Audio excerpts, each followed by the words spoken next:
the Holy Gospel of our Lord Jesus Christ, according to Matthew. Glory to you, Lord Christ.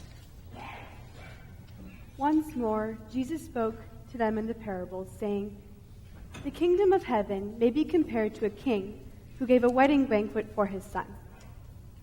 He sent his slaves to call those who had been invited to the wedding banquet, but they would not come.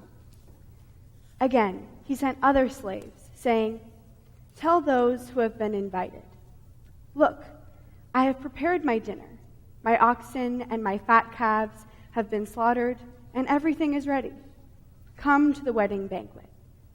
But they made light of it and went away, one of them to his farm, another to his business, while the rest seized his slaves, mistreated them, and killed them. The king was enraged. He sent his troops, destroyed those murderers, and burned their city. Then he said to his slaves, 'The wedding is ready, but those invited were not worthy.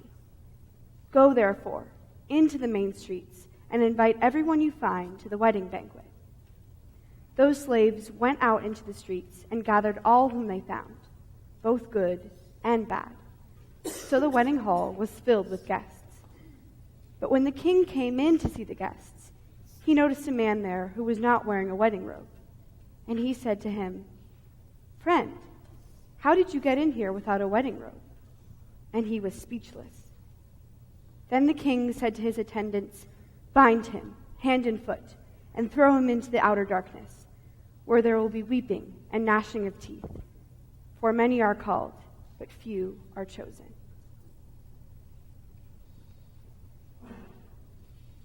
The Gospel of the Lord. Praise to you, Lord Christ. Good morning. Please be seated.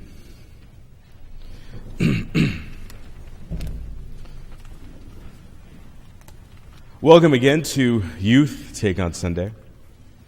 This morning's gospel is about being called, and more than that, showing up. And then much more than that, being ready once you've shown up.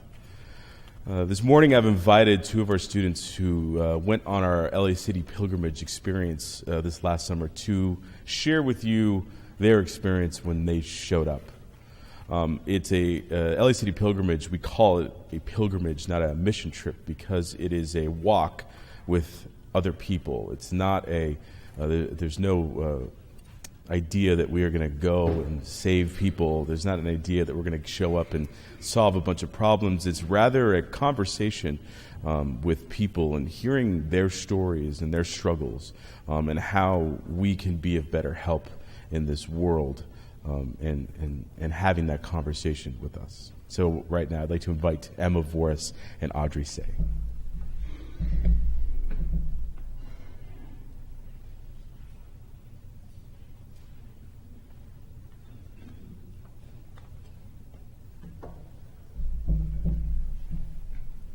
Hi, I'm Emma. And I'm Audrey. And today Gabe has asked us to talk about our experience at LACP this year. We had an amazing time learning about our community and the challenges that the people in it face. One of the activities that we did on the trip that really struck me was when we went to the refugee center. This was really inspiring to everyone because we got to hear some of the refugee stories. And even though the stories were told to us in Spanish and most of us couldn't understand, you could feel and see their pain and how difficult this was for them. One of the stories we got to hear was about a mother whose husband was kidnapped and held for ransom. One thing that I found interesting about the story was before the mother started talking, one of the assistants took the little daughter outside. Due to the family's living situation and in the part of the country they were living, they didn't have enough money to pay the ransom, and the husband was shot and killed. The mother talked about how she had to explain to her daughter that her dad was going away for a while after she asked, "When will I get to see Dad again?" She also talked about how her husband was the love of her life and how much her daughter loved her dad. When you looked into the mother's eyes, you could tell a part of her was missing. Another story that we heard was about a mother who had 2 sons and 1 baby daughter who was 6 months old at the time they left. The oldest son was receiving threats from gangs in the area, and to protect themselves, the mother tried to leave the country with the daughter and the younger son. However, she got to the border and couldn't take both of them with her, so she had to turn back and leave the younger son back at home with the older son. She managed to get help from people along the way, and when she got to the border, someone let her ride in her trailer to get across. However, there was no ventilation, and it quickly got hot and stuffy. During this, she noticed that baby was not conscious anymore and had to kick down the door of the trailer and hop out of the vehicle. As soon as she was safe, she had to perform CPR on her daughter. They both made it across the border safely, and the mother is now trying to raise money so that her sons can come across as well. Another thing that really impacted me was when we took pastries and water to MacArthur Park and had breakfast with some of the people there. One couple that Caroline, my partner, and I met called themselves Avatar and Snuggles. We talked to them about what it was like to live on the streets and to live with all of their stuff on your back. However, there was one answer that Avatar gave us that really made us think. The question was, what does home mean to you? Avatar proceeded to answer, wherever Snuggles is.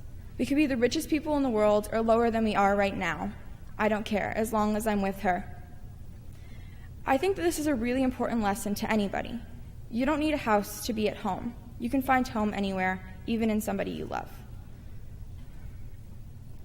Two of the activities that I found inspiring were our community building activity and our meeting with Bishop Bruno. We call our community building activity the chocolate mint chip strawberry activity because the whole group was split into 3 seemingly random groups. Each section of the community was taped off. The largest section was chocolate, then mint chip, then strawberry. In order to build anything in your section, you had to go to the permit office and ask if you could build. But every time that strawberry asked, we weren't allowed to build anything.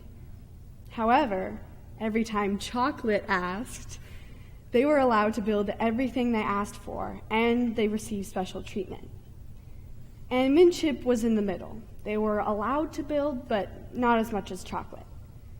From there, it escalated quickly. Strawberry started to protest, and some even got thrown in jail by the police officers. Thanks, Gabe. Eventually, mint chip peeled off their borders and let strawberry join them. After this happened, however, mint chip was reprimanded by the permit office for having relations with strawberry. Afterward, we had a discussion about how this activity connected back to the real community. We said that often what the chocolate people of our society think is not what the strawberry people understand. For example, chocolate had built a hospital right on the border between strawberry and them, and strawberry interpreted this as a taunt. But chocolate's intention was to build a hospital that they had access to. It was a really fun way to get us to learn about some of the disconnect in our society. And my favorite part of the whole thing was when Kim held up a sign that said, "Pink Lives Matter." The next thing I'm talking about is our meeting with Bishop Bruno. He came to the Cathedral Center one morning during breakfast to talk to us about his experience as bishop. To start, he had us go around and say our name, our grade, and something in our life that makes us happy. That's when the tears started. We all said something emotional, from telling about our loving sisters to how important best friends are. By the end, I don't think there was a dry eye in the room. On LACP, God was revealed to us in people, in the new amazing friends we made, in the bishop who came to talk to us, and the people we observed and talked to. We saw God in the stories of the refugees and the gratitude of the people we shared with. Throughout the trip, there were many surprising moments, whether that be when we all broke into tears or random moments when we were laughing our heads off. It taught us a lot about just stepping back and acknowledging how we feel. We had an amazing time on LACP, and we cannot wait to do it again next year. We are both very grateful for this experience. Thank Thanks. you.